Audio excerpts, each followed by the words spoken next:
je voudrais donc maintenant donner quelques éléments de preuve, ce n'est pas une preuve complète de nouveau, pour le théorème de Newhouse-Palista-Keynes, donc sur le fait que l'ensemble maximal invariant, lambda G, soit donc un ensemble basique, un ensemble, donc pour un ensemble de paramètres de densité totale.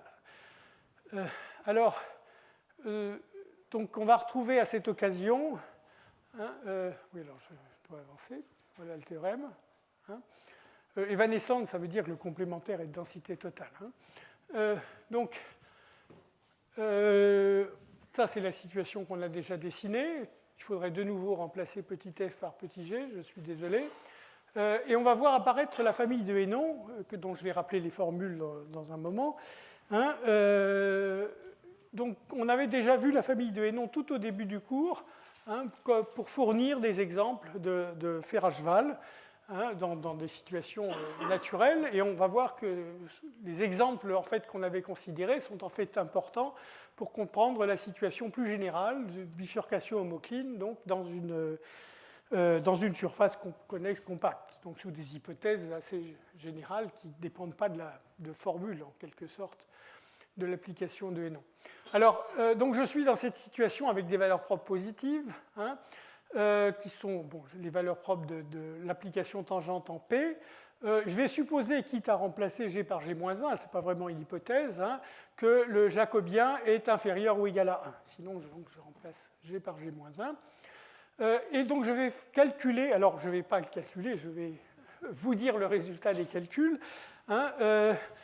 Donc, je vais choisir, alors j'avais ce dessin-là, donc je vais choisir des coordonnées au voisinage de ce point-là et au voisinage de ce point-là. Donc, je vais appeler XS, YS, je vais faire le dessin également au tableau, comme ça, ça me permettra de ne pas garder la figure qui est là.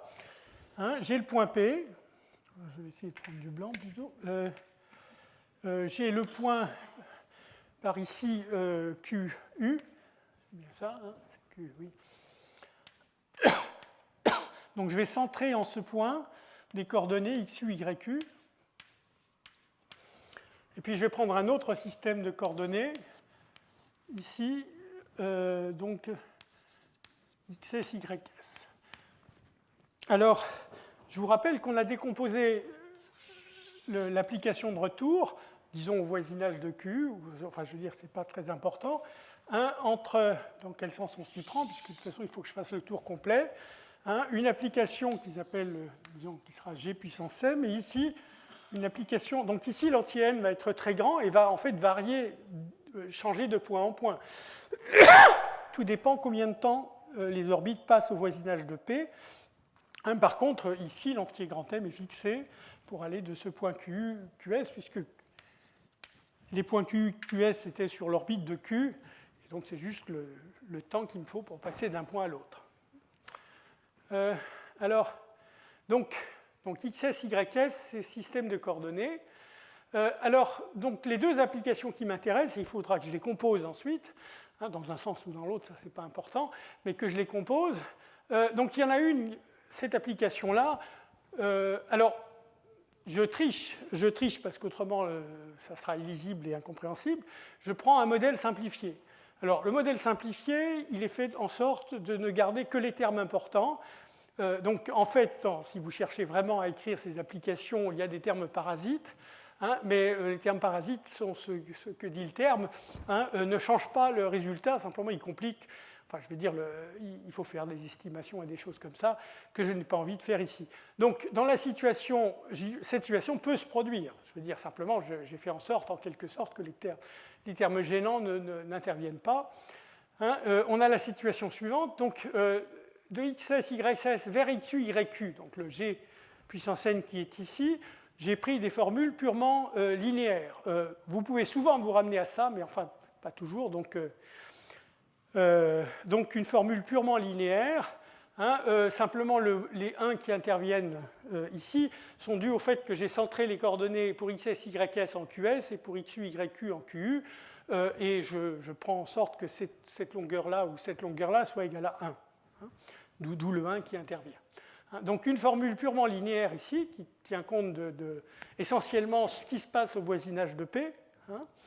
Donc, évidemment, ça dépend des valeurs propres que j'avais en P, mu et lambda, avec lambda mu plus petit ou égal à 1. Et puis, ce qui se passe avec G puissance m. Donc, G puissance m, on avait ici, au moment de la tangence, mais ensuite je dois décaler un petit peu, au moment de la tangence, on avait une tangence quadratique. Ensuite, on est légèrement à côté de la tangence quadratique, mais justement, c'est le rôle du paramètre petit t que j'ai ici. Le petit jj, ça correspond, dans le dessin U0, U-, U+, quand je suis en train d'analyser, donc j'ai f quelque part, mais ça, c'est pas très important, quand je suis en train d'analyser un diffeomorphisme petit g, le t de g, ça va être essentiellement cette distance. Comptez positivement du côté de U+, négativement du côté de U-. Donc, la deuxième formule, vous reconnaissez un début d'application de Hénon, si vous vous rappelez, je vais rappeler les formules générales. Vous reconnaissez quelque chose qui ressemble, donc c'est en fait un diffeomorphisme quadratique du plan. C'est le diffeomorphisme qui envoie une vraie parabole ici sur une vraie verticale ici, et qui envoie l'horizontale ici sur la parabole ici. Vous pouvez vérifier que les formules font effectivement ceci.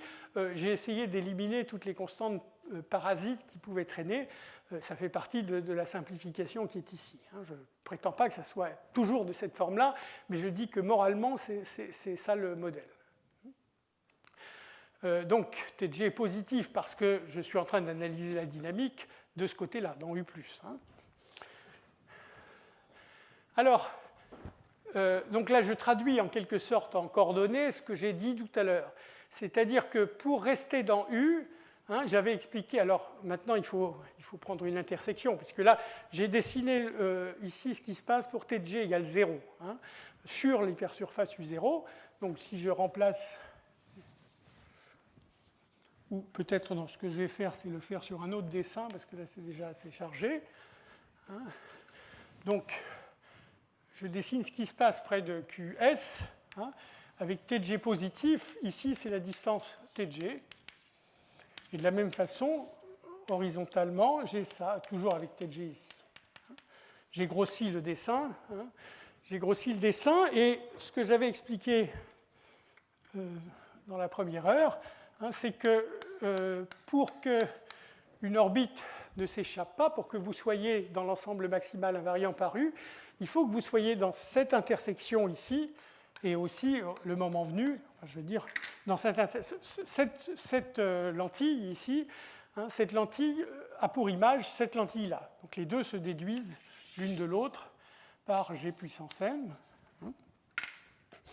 Et donc les équations de ces lentilles, c'est celle-là, pour ce qui concerne celle-là, près de QS, ou celle-là ici. Mais l'une se déduise de l'autre par les transformations, par la transformation G puissance m qui est ici. Donc vous avez cette localisation et ça veut dire que, bon, alors vous pouvez, disons, ce que j'ai juste dit, plutôt que de garder ces équations, je peux remplacer par le rectangle qui est ici, c'est simplement le plus petit rectangle, soit vertical, soit horizontal. Comme j'ai des paraboles, ça conduit à la largeur, par exemple, de celui-là est Tg, et la hauteur est Tg puissance 1,5. L'inverse ici, la largeur Tg puissance 1,5 et la hauteur Tg. Et en particulier, ça veut dire que pour que... Ensuite, il vous faut considérer G puissance petit n, qui est ici. Mais vous partez d'une valeur de la coordonnée xs, qui est donc plus petit que Tg, pour être là-dedans, et il faut arriver ici à une valeur de la coordonnée petit y qui est plus petite que Tg. Alors, ça implique que n soit grand, puisque ici, la valeur je veux dire, cette distance vaut à peu près 1, vous partez de Tg, donc il vous faut essentiellement que mu puissance moins n, mu puissance moins n soit plus petit que Tg. Je vous rappelle que mu, c'est la dilatation dans ce sens-là, lambda, ça serait la contraction dans ce sens-là. Comme j'ai supposé que lambda mu est inférieur ou égal à 1, on dilate moins ici qu'on ne contracte ici. Donc c'est ce que je dis ici. Je suppose donc c'est les valeurs de n telles qu'on est ceci, et ça implique, à cause de l'hypothèse que lambda mu est plus petit ou égal à 1, que vous ayez ceci. Donc, vous avez besoin de prendre n très grand, hein, et quand vous regardez la composition de ces deux applications, vous obtenez cette formule. Là, j'ai juste fait la composition de ces deux trucs-là. Donc, je suis parti de là. Je suis parti de là, j'ai fait ça d'abord et puis ça ensuite. Alors, si vous regardez ces formules, vous reconnaissez en fait une version de l'application de Hénon. Alors, je vous rappelle les formules. Les formules pour l'application de Hénon, pour la famille de Hénon, c'est une famille à 2 paramètres. Je vous rappelle le diffeomorphisme du plan, avec un paramètre petit b qui est le jacobien de cette application, le jacobien est constant, et puis un paramètre petit c de translation qui va essentiellement être le paramètre tg qu'on avait dans les formules précédentes. Alors, essentiellement à l'échelle près. Donc, quand vous regardez les formules précédentes, faisez-moi confiance en quelque sorte, alors que le jacobien soit lambda mu puissance petit n, c'est parce que j'ai choisi, dans mon modèle simplifié, j'ai fait en sorte que cette application-là soit de jacobien 1, et par contre, petit g, bien sûr, ça devait respecter les valeurs propres, donc le jacobien était lambda mu, et donc l'itération, c'était lambda mu puissance petit n. Donc, voilà pour le jacobien. Donc ça, et j'ai donc un jacobien au plus égal à 1. Et quand vous regardez la formule pour l'autre paramètre C, c'est la formule que j'ai écrite à la page précédente, c'est cette formule-là. Alors, donc maintenant, il faut se rappeler de ce qu'on avait vu quand on a étudié l'application de Hénon pour construire des Ferrachval. On avait vu que lorsque le paramètre C est extrêmement négatif, eh bien, j'obtiens naturellement des Ferrachval hyperboliques. Alors, donc c'est ce que je vais supposer ici. Je vais supposer en fait que... Alors, ce qui se passe quand le paramètre C est extrêmement positif, c'est que toutes les orbites s'échappent à l'infini. Ça veut dire dans ce cadre-là que le paramètre n n'est pas pertinent. L'entier petit n n'est pas pertinent, c'est ce que j'ai dit tout à l'heure. Il faut que l'entier petit m soit très grand, autrement il n'y aura simplement pas de transition possible. Et donc je peux oublier le côté C très grand. Ce qui m'intéresse, donc, c'est cette hypothèse. Et cette hypothèse, quand vous la retraduisez sur la valeur de petit cn, c'est la même chose de dire que la valeur absolue de cn est plus grande que 10. Donc c'est juste la formule pour cn. L'hypothèse qui est ici, si vous reconnaissez, j'ai simplement mis puissance moins n en facteur. Et donc, cette hypothèse revient à dire que cn en valeur absolue est plus grand que 10. Et donc, ça veut dire, alors là, il y a un calcul à faire, mais ce n'est pas un calcul terriblement compliqué. Vous pouvez construire un champ de cône comme on avait fait pour l'application de Hénon. Je veux dire, comment on vérifie que l'ensemble des orbites bornées pour l'application de Hénon est hyperbolique pour les valeurs très négatives de petit c, c'est en construisant des champs de cône et en vérifiant que le critère du champ de cône est vérifié. Donc c'est la même chose ici. Alors il y a une différence pour laquelle il faut faire attention. Quand j'avais l'application de Hénon initiale, j'appliquais toujours la même application de Hénon. La situation est un peu différente ici, un peu plus compliquée, mais enfin malgré tout, on s'en tire avec les champs de cône. Elle est plus compliquée parce que à chaque retour, vous avez un certain temps n. Enfin, je veux dire, je regarde une orbite qui reste dans lambda. Une orbite dans lambda, chaque fois, cette application, c'est toujours la même. C'est toujours le g puissance grand m. Par contre, l'orbite fait plusieurs fois le tour, et à chaque fois qu'elle passe comme ceci, il y a un certain anti-n, il n'y a aucune raison, l'anti-n est forcément grand, ça d'accord, l'anti-n est forcément grand, mais il n'y a pas de raison que ce soit le même à chaque passage. Donc en général, je veux dire, l'anti-n, il y a une suite d'anti-n qui correspond aux différents passages, ils sont tous grands, mais ce n'est pas forcément le même à chaque fois. Donc ce que je veux dire, c'est que lambda g, ce n'est pas simplement une copie, en quelque sorte, de l'ensemble de Ferrachval qu'on avait construit pour l'ensemble de Hénon. Il faut en quelque sorte combiner ces différentes applications de Hénon, le point étant simplement que tous les paramètres qui apparaissent dans cette situation, tous les paramètres sont extrêmement négatifs, et donc on y arrive. Bon, alors par ailleurs, dans le cours de la construction, en quelque sorte, on voit que lambda g est transitif, et donc ça veut dire que le lambda g que vous avez construit comme ça est un ensemble basique. Donc vous voyez ce qu'on a fait, on a imposé une condition au paramètre Tg, et en quelque sorte, ça revient à dire, donc regardez à quoi elle ressemble, la constante qui est ici, bon, quand lambda mu est strictement plus petit que 1, elle vaut essentiellement 1, cette constante. Lorsque lambda mu égale 1, elle vaut 2. De toute façon, elle est d'ordre, disons, 1 ou 2. Hein. Et donc, ici, je demande que la distance de t de g à mu puissance moins n, donc c'est une suite de paramètres tendant vers 0, hein, mu puissance moins n, soit de l'ordre de mu, enfin, soit au moins de l'ordre de mu puissance moins 2n, le carré. Hein. Donc, si je me remémore un peu toujours le même dessin, je l'ai plus, si je l'ai encore, oui, enfin bon, je vais le dessiner ici de nouveau. Hein, c'est un peu le dessin que j'avais fait quand j'avais évoqué le théorème de Newhouse. Hein, à distance mu puissance moins n, hein, j'ai une bande fine de largeur mu puissance, alors il y a des constantes, hein, constantes, 10 en l'occurrence, puissance moins 2n. Donc la largeur relative de cette bande, par rapport à la distance qui est ici, hein, devient extrêmement petite, exponentiellement petite, ce qui explique, donc c'est ces bandes-là qu'il faut éviter. Hein. On est capable de conclure que lambda g est un ensemble basique lorsque le paramètre ne se trouve pas, enfin lorsque le difféomorphisme ne se trouve pas dans une de ces bandes. Hein. Et donc, en quelque sorte, d'après les formules, d'après l'estimation qu'on a ici, hein, le complémentaire représente un ensemble de densité totale. Et le phénomène de Newhouse se passe nécessairement dans cette région, à l'intérieur de cette région. Je n'ai pas dit qu'il remplit cette région, mais en tout cas, il se passe à l'intérieur de cette région. Voilà, donc, c'est pas, encore une fois, enfin, c'est exagéré de dire que j'ai fait une preuve, mais en tout cas, disons, les arguments, ils sont, je veux dire, dans une forme simplifiée. Alors, donc, je veux expliquer une autre chose qui, cette fois-ci, est en rapport avec le théorème de Newhouse. C'est pourquoi, historiquement, ça s'est passé bien plus tôt, mais enfin, je veux dire, pourquoi est-ce que naturellement, on crée des puits? Le théorème de Newhouse disait que vous avez automatiquement une infinité de puits dans un ensemble générique à l'intérieur d'un ouvert, etc. etc. Enfin, je ne vais pas réénoncer complètement, mais le point, c'est où sont ces puits, en quelque sorte? D'où viennent ces puits? Alors, d'où viennent ces puits? Ça, c'est facile à expliquer. Encore une fois, ce qui l'est moins, c'est pourquoi les ensembles ont une grosse épaisseur qui permet d'avoir plein de tangences homoclines. On vient de voir la famille de Hénon. Hein, je veux dire, donc je reviens un instant. Hein, on a ces familles de Hénon. Quand le paramètre t de g varie, hein, vous voyez que quand je fixe cette fois-ci petit n très grand, hein, et que je laisse varier t de g, bien le paramètre Cn, hein, il va prendre mu est plus grand que 1, donc il varie très vite le paramètre Cn par rapport au paramètre initial de la famille, à un paramètre. Et donc, vous allez prendre toutes les valeurs possibles pour petit cn.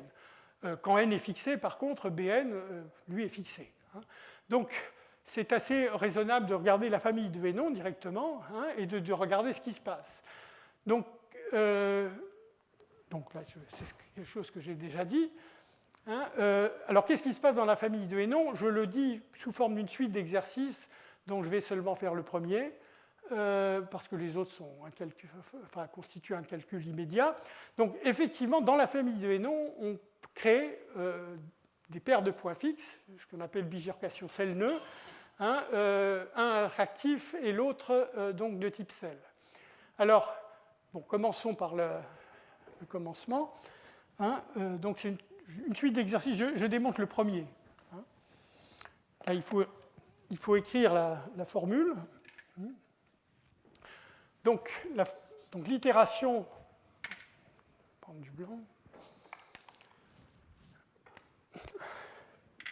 L'itération dans la famille de Hénon, c'est xn plus 1 égale xn carré plus c moins b yn, et yn plus 1 égale xn.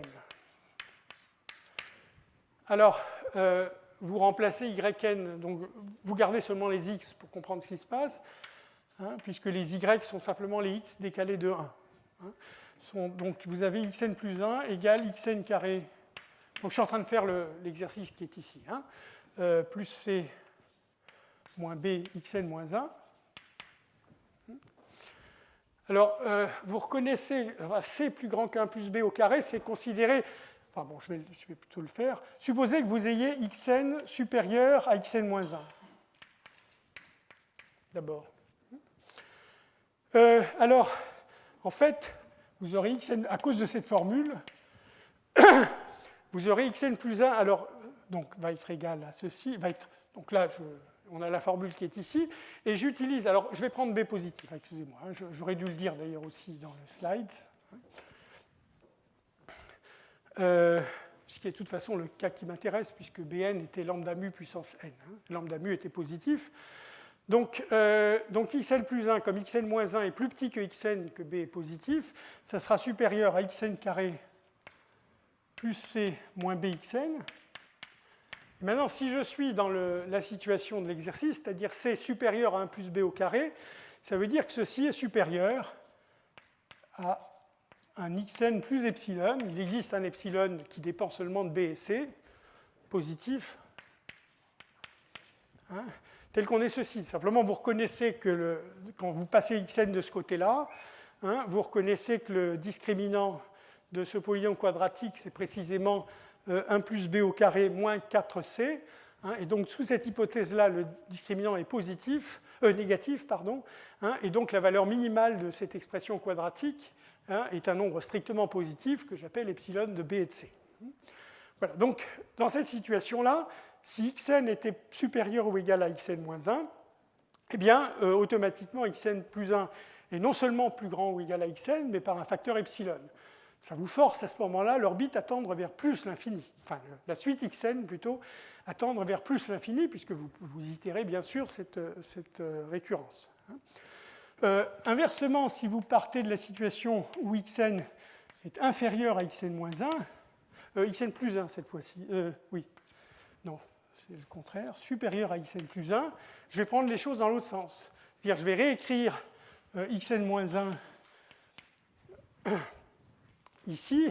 Donc, bon, il faut réécrire les choses dans l'autre sens. Donc, il faut déduire xn moins 1. Donc, je le passe ici. Ça fait 1 sur b, hein, xn carré plus c moins xn plus 1. Non, plus xn plus 1. Pardon. Moins xn plus 1, oui, c'est bien ça. J'étais embêté si ça avait été plus. Et donc, de nouveau, cette fois-ci, xn plus 1 étant plus petit que xn, hein, ça va être supérieur à 1 sur b, xn plus carré plus c moins xn.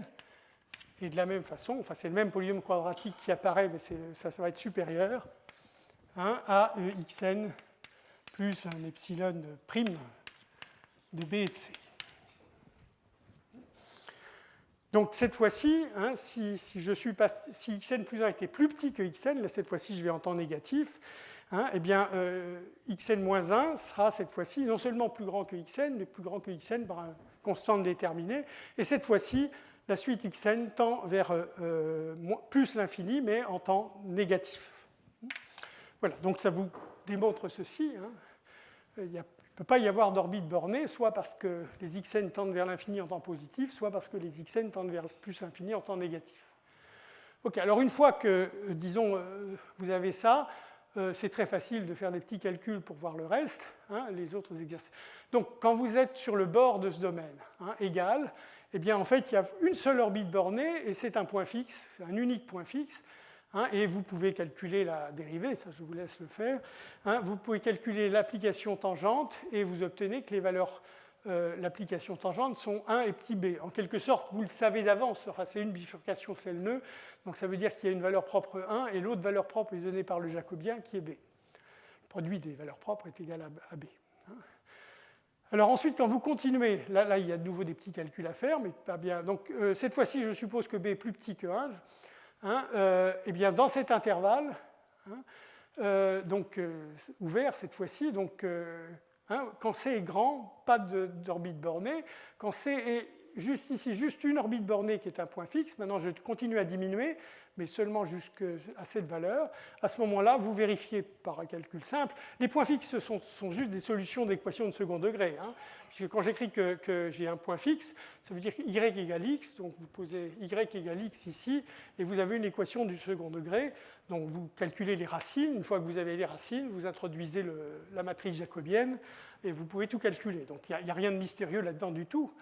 mais donc vous avez cette situation, et finalement, lorsque C est devenu vraiment plus petit que cette valeur, au-delà de cette valeur, cette fois-ci, les deux points fixes deviennent de type cell.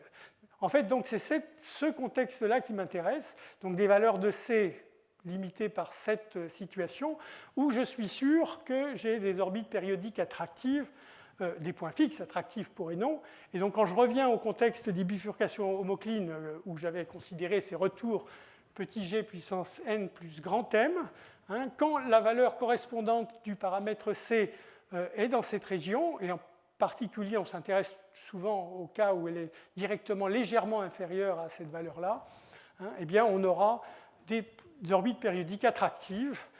Et donc ensuite, donc dans le théorème de Neuhaus, le jeu est de créer une infinité de telles orbites en considérant différentes tangences homoclines. Bon.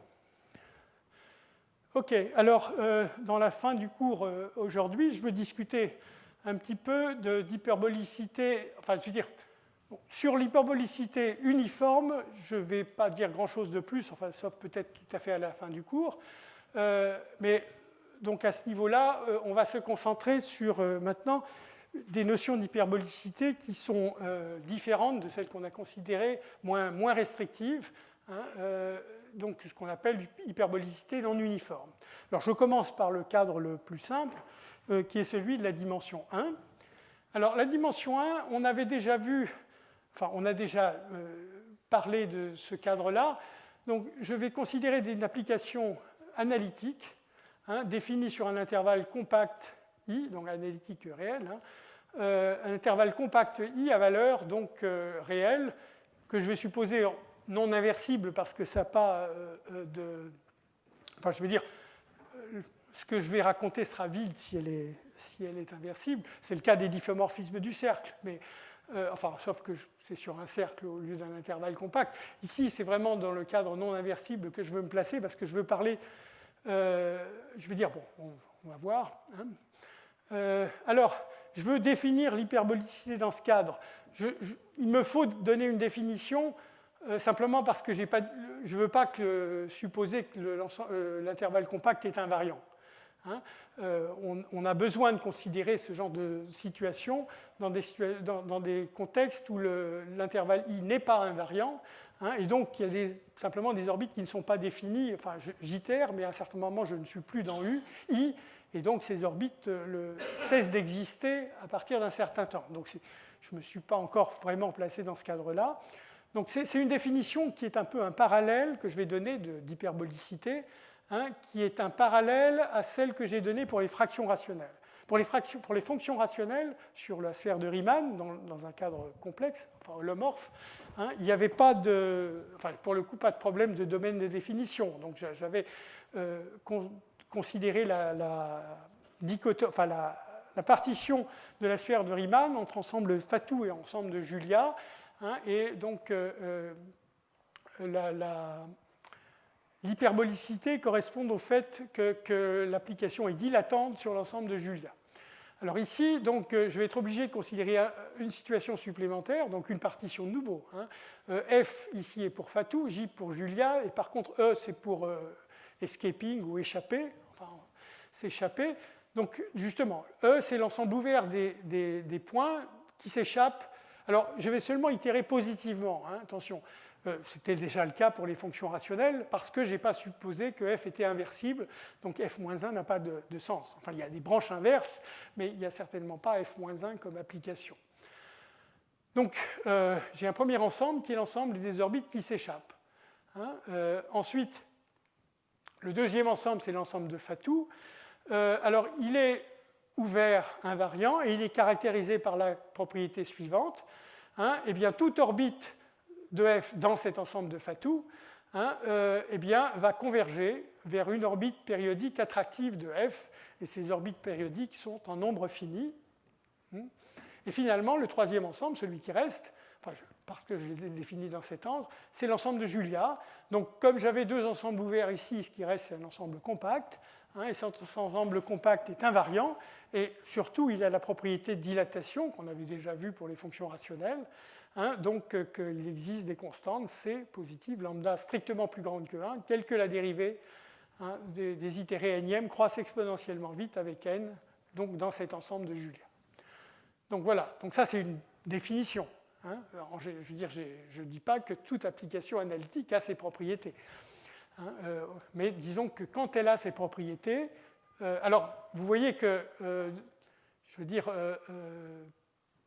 c'est assez facile à identifier ces deux ensembles, toujours en quelque sorte, hein, puisque je peux toujours choisir. Alors, bon, il y a une question de finitude de l'ensemble des orbites périodiques attractives, mais ceci mis à part, hein, je peux évidemment définir E comme l'ensemble des points qui s'échappent, ça c'est une définition qui vaut en toute généralité. Ensuite, définir l'ensemble de Fatou, hein, comme l'ensemble des points qui convergent par itération positive vers une orbite périodique attractive. Encore une fois, bon, je laisse de côté la question de finitude. Et puis, je pourrais, en quelque sorte, dire que l'ensemble de Julia, c'est ce qui reste, et donc, pour être hyperbolique, il faut avoir cette condition-là. Bon, ce n'est pas vraiment la bonne façon de faire, parce qu'il est possible que les orbites convergent vers des orbites qui ne sont pas attractives, mais qui sont paraboliques, c'est-à-dire dont la dérivée vaut 1. Je veux laisser ça de côté pour le moment. Donc voilà la définition, hein, dans ce cadre-là, d'une application uniformément hyperbolique. Alors il y a un théorème remarquable donc, que je vais énoncer, hein, de densité de l'hyperbolicité. Donc c'est un théorème qui résout dans ce cadre-là, qui n'est pas le cadre initial de Fatou, puisque c'était le cadre des fonctions rationnelles holomorphes avec des paramètres complexes. Donc ici je suis avec des polynômes, par exemple, enfin, je veux dire, ici, je vais être avec des polynômes de degré fixé. Hein. Alors, à ce moment-là, je peux toujours, avec un polynôme, choisir un intervalle i. Je le prends simplement très grand, puisque automatiquement, bien sûr, le polynôme étant évidemment de degré plus grand que 1, il n'y a rien à dire d'intéressant en degré 1 ou 0. Mais en degré au moins 2, les orbites vont essentiellement, automatiquement s'échapper à l'infini une fois qu'elles partent assez loin, simplement parce que, bon, x puissance d, pour d plus grand ou égal à 2, hein, c'est beaucoup plus grand que x lui-même dès que x est assez grand, même avec des constantes. Hein. Donc, si je choisis i est assez grand, toute la dynamique est contenue dans i. Donc, ce que je veux dire toute la dynamique, c'est-à-dire les orbites bornées, les autres orbites automatiquement s'échappent à l'infini. De nouveau, j'ai un polynôme ici, donc c'est globalement défini. Dans le cadre précédent, je n'avais pas quelque chose de forcément globalement défini. Hein. Donc à ce moment-là, une fois que j'ai pris i assez grand, les ensembles f et j précédents vont être automatiquement indépendants du choix de i. Donc je pourrais dire le polynôme est uniformément hyperbolique sans spécifier sur quel intervalle i je me suis placé, hein, du moment que grand I est assez grand, bien sûr. Il se pourrait que si je prends grand I petit, hein, il est parfaitement possible que la restriction de f à grand I soit uniformément hyperbolique, sans que la restriction de f à un intervalle beaucoup plus grand le soit. Donc, je veux dire, l'intervalle lui-même a une importance, mais quand je prends une application comme un polynôme ici, je peux considérer simplement les intervalles assez grands, et à ce moment-là, ça ne dépend plus de l'intervalle. Alors, donc on a un théorème de Kozlowski, Shen et Van Strien, donc remarquable, qui vous dit, donc c'est la conjecture de Fatou dans cette forme-là, à l'intérieur de la famille des polynômes de degré fixé. Polynômes réels, bien sûr, les coefficients sont réels. Hein, donc toute application polynomiale de degré plus grand que 1 peut être approchée par une application polynomiale hyperbolique de même degré. Alors, hyperbolique dans le sens précédent, hein, uniformément hyperbolique. Alors, c'est un théorème qui a une certaine histoire, puisque bon, c'est la conjecture de Fatou réelle, enfin, l'analogue réel de la conjecture de Fatou. Alors, bien sûr, la topologie, l'approximation, ici, c'est par les coefficients, puisque j'ai une famille à paramètres, hein, d plus 1 paramètres pour un polynôme de degré d, hein, et donc je perturbe les coefficients, et je peux, après perturbation des coefficients, rendre l'application, le polynôme uniformément hyperbolique. Alors, en fait, ça a été démontré à peu près 15 ans, ou à peu près 15 ans plus tôt, dans le cas des polynômes quadratiques, c'est déjà très difficile. Et de toute façon, la démonstration générale s'inspire quand même de la démonstration du cas quadratique, hein, donc qui avait été résolue à la fin des années 80 donc ce théorème-là est à peu près de 2006-2007, et celui-là, donc dans le cas quadratique, de la toute fin des années 80, donc indépendamment par Grachik et Swiatek d'un côté et Lyubich de l'autre, hein, qui dit exactement le même énoncé, mais pour des polynômes de degré 2. Voilà. Alors, donc, on a densité de l'hyperbolicité dans ce cadre-là, hein, dans ce cadre-là. Ceci étant, cette densité ne s'étend pas, disons, au point de vue théorie de la mesure. On peut bien sûr se poser la question, puisqu'on a un ouvert dense de paramètres pour lesquels la dynamique est uniformément hyperbolique, est-ce que cet ouvert dense est de mesure totale, hein? Et donc la réponse est non, comme le dit le titre, hein. Et donc ça correspond à un autre théorème qui est en fait antérieur au précédent. Donc, je veux dire, la façon dont je le raconte, évidemment, c'est contre-historique, mais on avait quand même la conjecture de Fatou qui supposait que c'était un ouvert dense. Donc, alors cette fois-ci, je vais juste l'énoncer dans le cadre d'un polynôme quadratique, bien qu'il y ait des énoncés valables dans des cadres plus généraux. Mais enfin, ici, je me contente de l'énoncer de base, parce que ce que je veux, c'est introduire la notion d'hyperbolicité non uniforme. Donc, le non-uniforme étant à la fois quelque chose de positif, en quelque sorte, et je veux dire, ça ne sera pas de l'hyperbolicité uniforme, mais ça sera quand même une forme d'hyperbolicité assez précise. Alors, je considère la famille quadratique. Ici, j'ai pris des paramètres entre moins 2 et 1 quart, je crois que c'est expliqué. Pourquoi je restreins mes paramètres entre moins 2 et 1 quart? Eh bien, c'est parce que lorsque C est plus grand que 1 quart, en fait, il n'y a pas de dynamique. Tous les paramètres, essentiellement, c'est le KB égale 0 qui est ici. Hein, vous vous rappelez que dans cette situation, pour dire qu'il n'y avait pas d'orbite bornée, j'avais dit C supérieur à 1 plus B sur 2 au carré.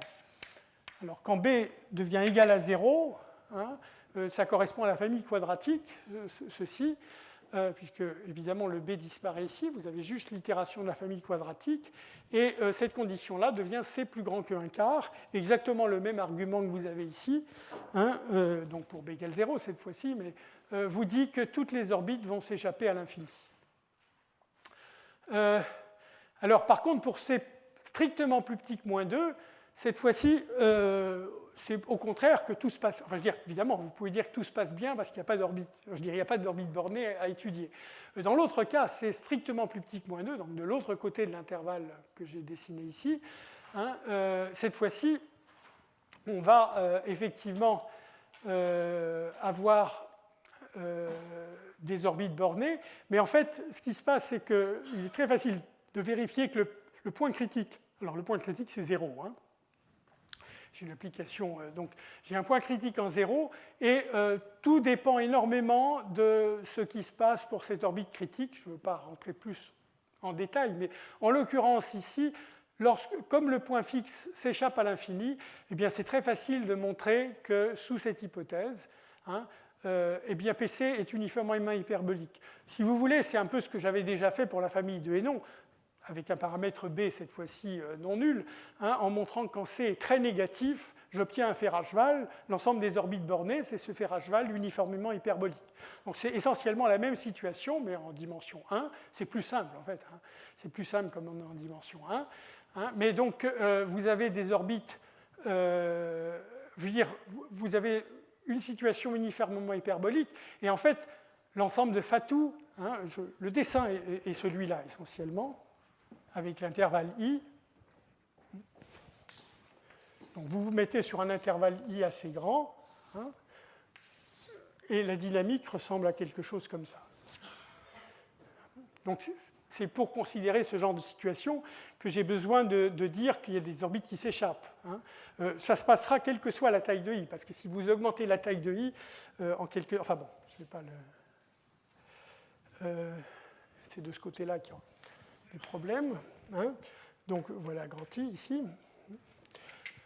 Donc vous avez ce genre de situation. Hein.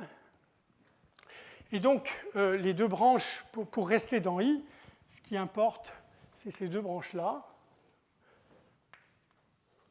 sur lesquelles l'application devient dilatante. Alors il faut éventuellement faire des petits changements de variables lorsque C se rapproche beaucoup de -2, mais enfin, essentiellement, c'est ça qui se passe. Hein, vous obtenez comme ensemble d'orbites bornées un ensemble de Cantor sur laquelle la dynamique est conjuguée au décalage complet sur 2 symboles. Et donc en particulier l'ensemble de Fatou ici, il n'y a pas d'orbite périodique attractive, toutes les orbites périodiques sont répulsives, même uniformément répulsives, hein, et donc l'ensemble de Fatou est vide. Vous avez une décomposition entre simplement les points qui s'échappent à l'infini et puis les points qui restent, et ça constitue l'ensemble de Julia qui est donc dilatant. Alors, le théorème, oui, je vais peut-être, oui, enfin si je dirai après. Donc le théorème pour lequel, alors, je vais donner d'une part, mais probablement la prochaine fois, parce que si je me lance maintenant là-dedans, je vais beaucoup trop dépasser leur limite. Donc, je vais donner une idée pas une idée de démonstration. Je vais donner quelques vagues indications de démonstration et je vais mettre sur le site, je donnerai une rédaction de la démonstration, mais ça fait quand même une 30aine de pages. Hein, donc, je veux dire, c'est pour ça qu'il est hors de question que je démontre vraiment, ou même que je donne une idée de la démonstration de ce théorème pendant le cours. C'est en fait, j'avais consacré mon premier cours en 1997, enfin l'ensemble du cours, je veux dire une vingtaine d'heures, hein, à donner une démonstration complète de ce théorème, et c'est cette démonstration que j'ai un peu plus rédigée depuis, que je mettrai sur le site. Donc il existe, okay, que dit le théorème? Revenons à ça. Donc il existe dans cet intervalle, en quelque sorte non trivial, là où la dynamique est non triviale, un ensemble de paramètres donc, contenus dedans. Alors, il est de densité totale en -2, donc ça veut dire que quand on s'approche de -2, la mesure relative de cette... D'abord, la mesure de E est positive, hein, et ensuite, la mesure relative de E dans un voisinage de -2 de la forme... Alors, c'est en s'approchant de -2, donc c'est dans -2 plus epsilon, la mesure relative devient de l'ordre de epsilon. Je veux dire, le quotient par epsilon, hein, tend vers 1. Alors, donc, ça, c'est juste décrire l'ensemble de paramètres. Donc, les paramètres, c'est des valeurs de C. Hein. C'est les valeurs de C. Alors, avec la propriété suivante, lorsque C est dans cet ensemble, eh bien, d'une part, PC possède, enfin, je veux dire d'une part, pas d'une part, PC possède une mesure de probabilité invariante, ergodique. Alors, la propriété importante, c'est celle-là, hein, que cette mesure invariante est absolument continue par rapport à la mesure de Lebesgue. Alors, en plus, qui sort un peu gratuitement d'ailleurs de la construction de la mesure, hein, c'est qu'on va avoir un exposant de Lyapunov positif. Donc là, je vous ramène à une partie antérieure de mon cours. Hein. Une fois qu'on a une mesure invariante, on peut calculer l'exposant de Lyapunov et l'hétérgodique. Donc en l'occurrence, l'exposant de Lyapunov ne dépendra pas du point. Hein, et alors, bien sûr, on est en dimension 1, donc il y aura un seul exposant de Lyapunov, et cet exposant de Lyapunov sera strictement positif. Donc ça veut dire que presque sûrement, en presque tout point, le fait que l'exposant de Lyapunov soit positif, les dérivés vont croître exponentiellement vite. Mais attention, c'est du presque tout, parce qu'en fait, une remarque immédiate, c'est de la construction, il va suivre que le support de la mesure invariante, donc là je vais faire un dessin.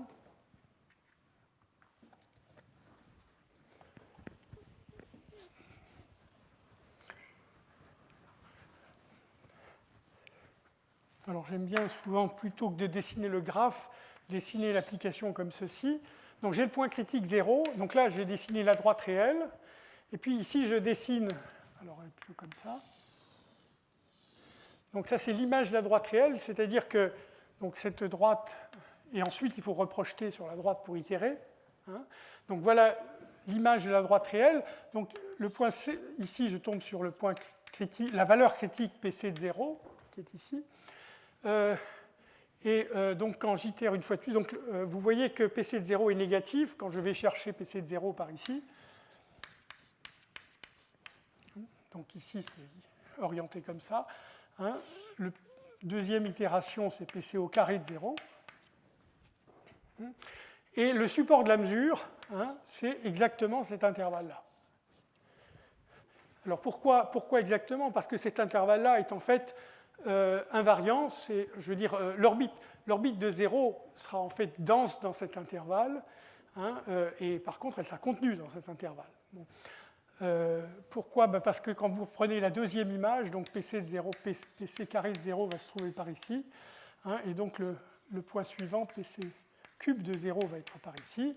Hein, et vous voyez donc que l'image de cet intervalle, hein, donc cette partie-là de PC de 0 à 0 va être envoyée, donc 0 va sur PC de 0, hein, PC de 0 va sur PC carré de 0, donc l'image de ce morceau-là est tout l'intervalle ici, et ensuite l'image de ce morceau-là, hein, et ce morceau de PC de 0 à PC au cube de 0. Donc l'intervalle est invariant, le support va être tout, et il contient le point critique. Alors bien sûr, pour le point critique, ou d'ailleurs pour les images inverses des points critiques, il est hors de question que les dérivées croissent exponentiellement vite. Donc il n'y a certainement pas, je veux dire, cette propriété est certainement incompatible avec l'hyperbolicité uniforme, hein, et donc vous concluez ce que j'ai dit ici dans le titre, hein, que vous ne pouvez pas avoir, presque sûrement dans le paramètre C, hyperbolicité uniforme pour le polynôme PC. Alors, dans les 3 minutes qui viennent, je dis juste un petit truc. Ensuite, donc, je reprendrai en réénonçant le théorème, hein, et en donnant encore une fois, pas quelques indications de la preuve, c'est exagéré, parce que je sauterai complètement la partie délicate. Donc, c'est plutôt quelques commentaires, en quelque sorte, par rapport à l'énoncé et à la construction. Alors, je décide juste quelques commentaires sur les paramètres. Hein. Alors, en fait, comme c'est suggéré déjà par l'énoncé, puisque je parle de densité totale en moins 2, tout va se passer dans l'espace des paramètres au voisinage de moins 2. Alors, pour de bonnes raisons, en quelque sorte, puisque j'avais cet intervalle moins 2, 1 quart, et si vous reprenez un petit peu les premiers exercices les exercices que j'avais donnés à propos de l'application des noms, mais cette fois-ci pour b égale 0, hein, ce que vous montrez, c'est que, donc, ici, il n'y avait pas d'orbite bornée.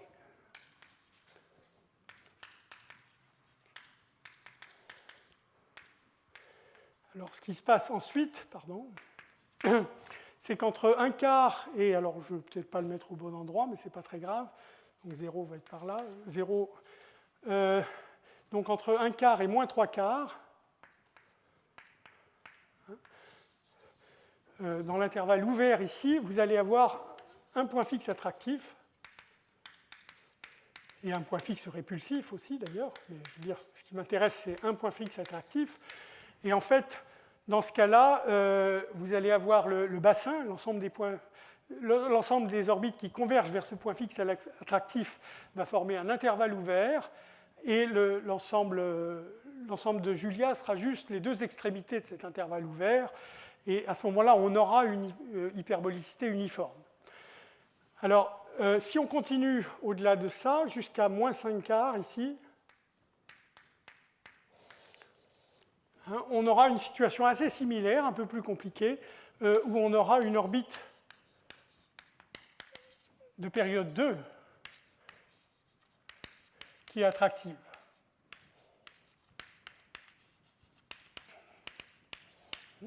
En fait, pour ces polynômes quadratiques que je considère, dès qu'on a une orbite périodique attractive, le polynôme est automatiquement uniformément hyperbolique. Donc de nouveau, dans ces paramètres, alors ce n'est pas vrai ici, parce que ici j'ai une transition qui s'appelle un flip, hein, où il y a, le point fixe attractif va avoir une valeur propre moins 1, hein, donc n'est plus évidemment attractif à ce moment-là, hein, et justement va se dédoubler en une orbite de période 2, hein, qui elle devient attractive. Alors en fait ce phénomène se répète, alors pour le coup les valeurs ne sont plus aussi simples ensuite, donc je ne vais pas les écrire, hein. Ce phénomène se réplique avec une orbite de période 4, 8, etc., jusqu'à un paramètre limite qui correspond donc à l'accumulation de ces dédoublements de période 2 puissance n, donc un paramètre qu'on appelle le paramètre de Feigenbaum. C'est le premier qu'il a étudié. Donc je ne veux pas discuter ici. Le point est que dans tout cet intervalle, donc ce paramètre vaut à peu près moins 1, donc je n'ai pas mis le point moins, je veux dire, les proportions ne sont pas correctes. Ce paramètre vaut à peu près moins 1,401 et des poussières. Enfin, ce n'est pas un nombre qu'on peut calculer avec la précision que vous voulez, mais enfin qui n'a pas de formule fermée, hein, en tout cas pas de formule fermée connue. Donc, avec un paramètre... Et c'est seulement ensuite, après ce paramètre, donc qui est déjà en fait relativement proche de -2, comme vous voyez, c'est seulement à partir de ce paramètre qu'on peut espérer trouver des paramètres C qui vérifient les conclusions du théorème. Donc c'est tout.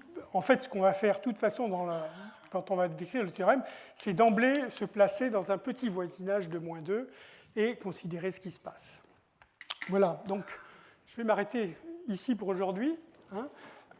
Et donc la prochaine fois, je vais un petit peu discuter de ce théorème, encore une fois sans donner de démonstration, mais malgré tout donner des informations à la fois sur la démonstration et sur à quoi ressemble l'ensemble E et des choses comme ça.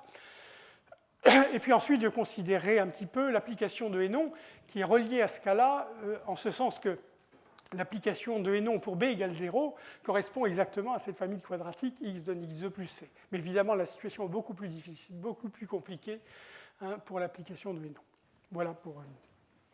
je vous remercie.